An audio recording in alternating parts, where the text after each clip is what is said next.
MTV news Kannada ವಾಹಿನಿಗೆ ಸ್ವಾಗತ.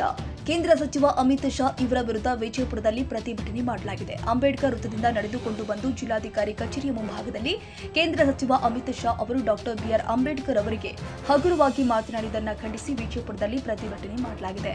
ಕೇಂದ್ರ ಸಚಿವ ಅಮಿತ್ ಶಾ ಇವರು ರಾಜೀನಾಮೆ ಕೊಡದಿದ್ರೆ ಉಗ್ರ ಹೋರಾಟ ಮಾಡುತ್ತೀವಿ ಎಂದು ಮಾನ್ಯ ಜಿಲ್ಲಾಧಿಕಾರಿಯವರ ವಿಜಯಪುರ ಇವರಿಗೆ ಮನವಿ ಸಲ್ಲಿಸಲಾಗಿದೆ. ಭಗವಂತ ದೇವರು ನಿನಗೆ ಶಿವ ಪಾರ್ವತಿ ನಿನಗೆ ಎಲೆಕ್ಷನ್ ನಿಂದಿರಿಸಿ ಆರಿಸ್ತಂದ್ರ ಡಾಕ್ಟರ್ ಬಾಬಾ ಸಾಹೇಬ್ ಅಂಬೇಡ್ಕರ್ ಸಂವಿಧಾನದ ಮೂಲಕ ನೀನು ಏನಪ್ಪ ಎಲೆಕ್ಷನ್ ಅಂತಕ್ಕಂಥ ಪರಿಜ್ಞಾನವನ್ನು ಇಟ್ಕೋಬೇಕಾಗಿತ್ತು. ಯಾಕಂದ್ರೆ ಇಂಥ ಒಂದು ಕುತಂತ್ರಿಗೇಡಿಗಳು ಈ ದೇಶದಲ್ಲಿ, ಇಂಥ ಒಂದು ಮನುವಾದಿಗಳು ಈ ದೇಶದಲ್ಲಿ ಇದ್ದಾರೆ.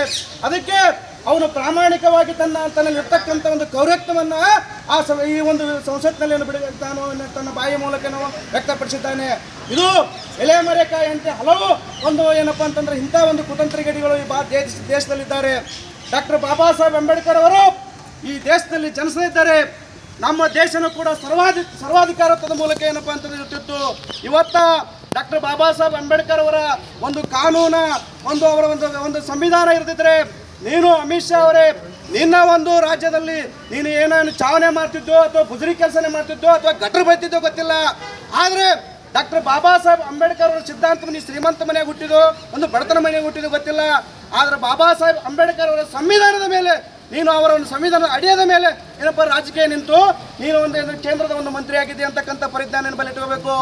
ಅದಕ್ಕೆ ಅಮಿತ್ ಶಾ ಅವರಿಗೆ ನಾವು ಬಿಜಾಪುರದ ಒಂದು ಕರ್ನಾಟಕ ದಲಿತ ಸಂಘರ್ಷ ಸಮಿತಿಯಿಂದ ನಿನಗೊಂದು ಕರೆ ಕೊಡ್ತಿದ್ದೇವೆ.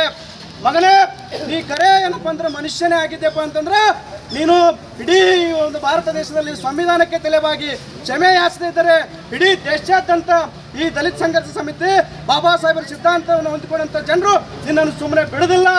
ನಾವು ನಿನ್ನ ನಿದ್ದೆ ಗಳಿಸ್ತೀವಿ ಮಗನೇ ಅಂತಕ್ಕಂಥ ಮಾತನ್ನ ಈ ಸಂದರ್ಭದಲ್ಲಿ ಈ ಹೋರಾಟದಲ್ಲಿ ಹೇಳ್ತಾ ಇದ್ದೇನೆ. ಅದಕ್ಕೆ ಕರ್ನಾಟಕದ ಎಲ್ಲ ದಲಿತ ಸಂಘರ್ಷ ಒಂದು ವ್ಯಸನ ಆಗಿದೆ, ಅದೊಂದು ಫ್ಯಾಷನ್ ಆಗಿದೆ. ಅದರ ಬದಲಾಗಿ ಒಂದು ದೇವರನ್ನ ಸ್ಮರಿಸಿದ್ರೆ ಬಹುತೇಕ ಈ ಅಂಬೇಡ್ಕರ್ ಅಂತಕ್ಕಂಥ ವ್ಯಕ್ತಿಗಳಿಗೆ 7 ಜನ್ಮಕ್ಕೆ ಸ್ವರ್ಗ ಪ್ರಾಪ್ತಿ ಆಗ್ತಿತ್ತು ಅಂತಕ್ಕಂಥ ನಾಚಿಕೆಗೇಡಿ ನಾಲಾಯಕತನ ಬುದ್ಧಿಹೀನದ ಮಾತನ್ನು ಹೇಳಿರ್ತಕ್ಕಂಥ ಕೇಂದ್ರ ಸಚಿವನಿಗೆ ಈ ವೇದಿಕೆ ಮೂಲಕ ಮೊಟ್ಟ ಮೊದಲಾಗಿ ಧಿಕ್ಕಾರವನ್ನು ಹಾಕ್ತಾ ಆ ಒಂದು ಹೇಳಿಕೆಯನ್ನು ಖಂಡಿಸಿ ಇವತ್ತು ಕರ್ನಾಟಕ ರಾಜ್ಯ ಸಂಘರ್ಷ ಸಮಿತಿ ರಾಜ್ಯದ ಎಲ್ಲ ಜಿಲ್ಲಾ ಕೇಂದ್ರಗಳಲ್ಲಿ ಇವತ್ತು ಹೇಳಿಕೆಯನ್ನು ಖಂಡಿಸಿ ರಾಷ್ಟ್ರಪತಿಗಳಿಗೆ ಮಾನ್ಯ ಜಿಲ್ಲಾಧಿಕಾರಿಗಳ ಮೂಲಕ ಮನವಿಯನ್ನು ಕೊಡ್ತಕ್ಕಂಥ ಕಾರ್ಯಕ್ರಮದಲ್ಲಿ ಭಾಗವಹಿಸಿರ್ತಕ್ಕಂಥ ಎಲ್ಲ ನನ್ನ ಹೋರಾಟಗಾರ ಮಿತ್ರರಲ್ಲಿ ಜೈಭೀಮ್ಗಳನ್ನು ಸಲ್ಲಿಸ್ತಾ ಈ ವೇದಿಕೆಯ ಮುಂಭಾಗದಲ್ಲಿರ್ತಕ್ಕಂಥ ಎಲ್ಲ ನನ್ನ ಕಾರ್ಯಕರ್ತ ಬಂಧುಗಳಲ್ಲೇ ಮತ್ತು ಪತ್ರಿಕಾ ಬಂಧುಗಳಲ್ಲಿ ನನ್ನ ನಮಸ್ಕಾರಗಳನ್ನು ಸಲ್ಲಿಸ್ತಾ ಇವತ್ತು ಅಮಿತ್ ಶಾ ಹೊಸದಾಗಿ ಏನೂ ಮಾತಾಡಿಲ್ಲ. ಅಮಿತ್ ಶಾ ಅಂತಕ್ಕಂಥ ಒಬ್ಬ ಕೋಮುವಾದಿ, ಅಮಿತ್ ಶಾ ಅಂತಕ್ಕಂಥ ಒಬ್ಬ ಜಾತಿವಾದಿ, ಅಮಿತ್ ಶಾ ಅಂತಕ್ಕಂಥ ಒಬ್ಬ ಯಥಾಸ್ಥಿತಿವಾದಿ, ಅಮಿತ್ ಶಾ ಅಂತಕ್ಕಂಥ ನಾಲಾಯಕ ಏನು ಮಾತಾಡೋಣಂದ್ರೆ ಬಿಜೆಪಿಯ ಹುನ್ನಾರ ಉಡಿಸಿಟ್ರವ ಗುಂಡಾವ. ಆ ಗುಂಡ ಒಂದು ಹೊರಗೆ ಬರಬೇಕಾದ್ರೆ ಒಂದು ಭಾರತೀಯ ಒಂದು ಸಂವಿಧಾನ ಚೌಕಟ್ಟಡಿಯಲ್ಲಿ ಹೊರಗೆ ಬಂದಂಥವ ಅಂಥವ ಇವತ್ತು ದಿವಸ ಬಾಬಾ ಸಾಹೇಬ್ ಬಗ್ಗೆ ಅಂಬೇಡ್ಕರ್ ಇದೇನು ಒಂದು ಫ್ಯಾಷನ್ ಅನ್ನೋ ಒಂದು ವಿಚಾರ ಅನ್ಕೊಂಡಿರಲ್ಲ. ನಿಜವಾದ ಒಬ್ಬ ದೇಶದ್ರೋಹಿ. ಅವ ಸಂವಿಧಾನದ ಚೌಕಟ್ಟಿನಲ್ಲಿ ಇವತ್ತು ದಿವಸ ಸಚಿವನಾಗಿದ್ದಾನೆ. ಇವತ್ತು ದಿವಸ ಮೋದಿ ಸಹಿತ ಅಕಸ್ಮಾತ್ ಸಂವಿಧಾನ ಇರಲಿಲ್ಲ ಅಂದ್ರೆ ಇನ್ನಾದ್ರೂ ಅವ ರೈಲ್ವೆ ಇದರಲ್ಲಿ ಒಂದು ಚಾ ಮಾರುವಂಥದ್ದಾಗ್ತಿದ್ದ.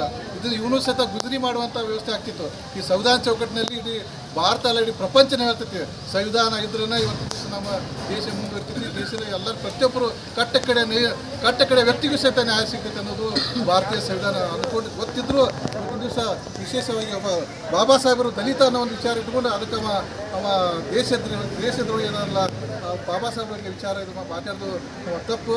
ಆಮೇಲೆ ಅಕಸ್ಮಾತ್ ಈ ಒಂದು ಇನ್ನೊಂದು ವಿಚಾರ ನೋಡ್ರಿ, ನಮ್ಮ ಕರ್ನಾಟಕ ರಾಜ್ಯದ ಮುಖ್ಯಮಂತ್ರಿ ಹೇಳ್ತಾರೆ ಅಕಸ್ಮಾತ್ ಬಾಬಾ ಸಾಹೇಬ್ರ ಸಂವಿಧಾನ ಇರಲಿಲ್ಲ ಅಂದ್ರೆ ನಾವೊಬ್ಬ ಕುರುಬ ಈ ಕುರುಬ ಇವತ್ತು ರಾಜ್ಯದ ಮುಖ್ಯಮಂತ್ರಿ ಆಗಬೇಕಾದ್ರೆ ಭಾರತೀಯ ಸಂವಿಧಾನ ಹೇಳ್ತಾರೆ. ಯಾಕಂದ್ರೆ ಇಲ್ಲಾಂದ್ರೆ ಸಂವಿಧಾನ ಇರಲಿಲ್ಲ ಅಂದ್ರೆ ನಾ ಕುರಿ ಕಾಯ್ತೇನೆ ಅನ್ನೋ ಒಂದು ವಿಚಾರ ಇತ್ತು.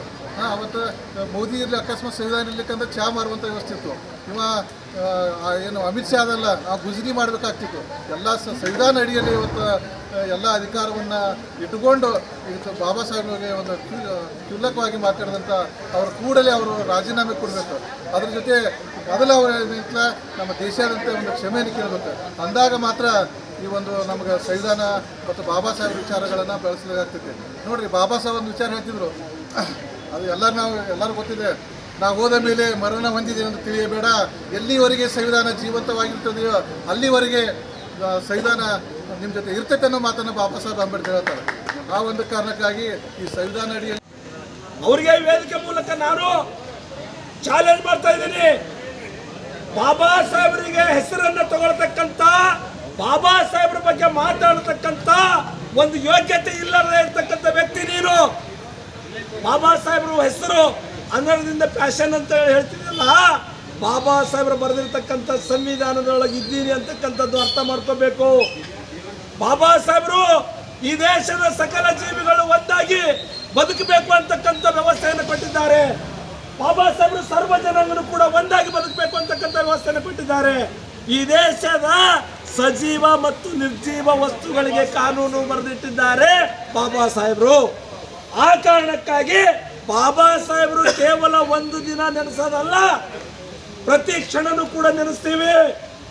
ಪ್ರತಿ ಕ್ಷಣ ಅಲ್ಲ, ಪ್ರತಿ ಉಸಿರಾಟದಲ್ಲೂ ಬಾಬಾ ಸಾಹೇಬರು ಇದ್ದಾರೆ. ಅದನ್ನು ಕೇಳಕ್ಕೆ ನೀನು ಯಾವನ್ನೋ ನಾಲಾಯಕ ಅಂತಕ್ಕಂಥ ಪ್ರಶ್ನೆ ಇವತ್ತು ಸಂಘಟನೆ ಮಾಡ್ತಾ ಇದೆ. ಬಾಬಾ ಸಾಹೇಬ್ರು ಅಂದ್ರೆ ನನ್ನ ಉಸಿರು. ಈ ದೇಶದ 140 ಕೋಟಿ ಜನಸಂಖ್ಯೆಯ ಉಸಿರು ಬಾಬಾ ಸಾಹೇಬರು. ಇವತ್ತಿನ ದಿನ ಇವತ್ತು ಮಹಿಳೆ ತಾಜಾ ಸುದ್ದಿಗಾಗಿ MTV ನ್ಯೂಸ್ 24/7ಗೆ ಸಬ್ಸ್ಕ್ರೈಬ್ ಮಾಡಿ ಮತ್ತು ಬೆಲ್ ಐಕಾನ್ ಅನ್ನು ಒತ್ತಿ. ತಪ್ಪದೇ ಲಿಂಕ್ ಶೇರ್ ಮಾಡಿ.